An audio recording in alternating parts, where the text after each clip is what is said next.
गुरुवार को एक तरफ सीजेएम कोर्ट में अतीक की पेशी चल रही थी, दूसरी तरफ यूपी एसटीएफ अतीक के बेटे असद और गुलाम का एनकाउंटर कर रही थी। जैसे ही अतीक कोर्ट से बाहर निकला, खबर मिली कि बेटे का एनकाउंटर हो चुका है।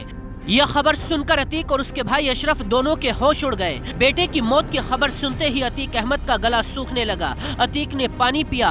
बेटे की मौत के बाद पुलिस लाइन में अतीक अहमद फूट फूट कर रोने लगा। यही हाल अशरफ का था।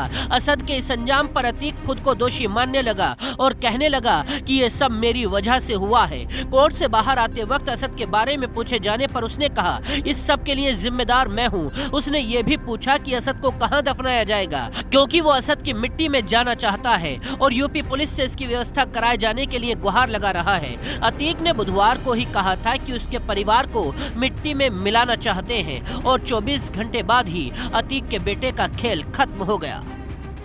अतीक अहमद की बात नहीं है। मुझे लगता है कि देखिए ये आपराधिक बात है, क्योंकि देखिए जो अपराध करेगा तो अपराधिक की एक सज़ा है। कभी कोर्ट तय करती है, कभी सरकार तय करती है।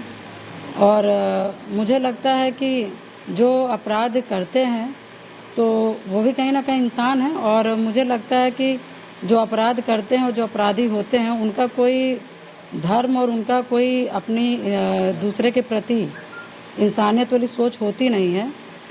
तो मुझे लगता है कि ये जो इनकाउंटर हुआ है वो एक आपराधिक सोच और जो एक होनी चाहिए वो उसकी हुई है। तो इसलिए मैं कहना चाहूँगी कि जो कानून को हाथ में लेगा, जो समाज में गलतियाँ करेगा, जो समाज में कहीं ना कहीं लोगों को दुख पहुँचाएगा, तो कहीं ना कहीं उनके लिए भी चीज़ें कभी ना कभी आती हैं, बनती हैं, होती हैं। तो आज मुझे लगता है वही एक रूप आज यहाँ पर दिखा मुझे। राजूपाल हत्याकांड की लड़ाई लड़ रही हैं आप, 18 साल हो गए, मेन अभियुक्त ये थे। इस तरीके से क्या आप समझते थे? देखिए, राजूपाल जी का तो मुकदमा मैं लड़ ही रही हूँ और उसी से रिलेटेड ही सब कुछ है। तो मैं ये मानती हूँ, क्योंकि कहीं ना कहीं अतीक अहमद के लिए बस मैं इतना ही बोल सकती हूँ कि ऐसे लोग, बहुत लोगों के घर उजाड़े, बहुत लोगों के पति की हत्या हुई, बहुत बच्चों की हत्या हुई, बहुत बेटियां विधवा हुई, बहुत माँ की झोलियां खाली हुई। तो बस मैं ये कह सकती हूँ कि मुझे लगता है कि वही सब चीज़ को ईश्वर ने पलट के आज अतीक अहमद को दिया है।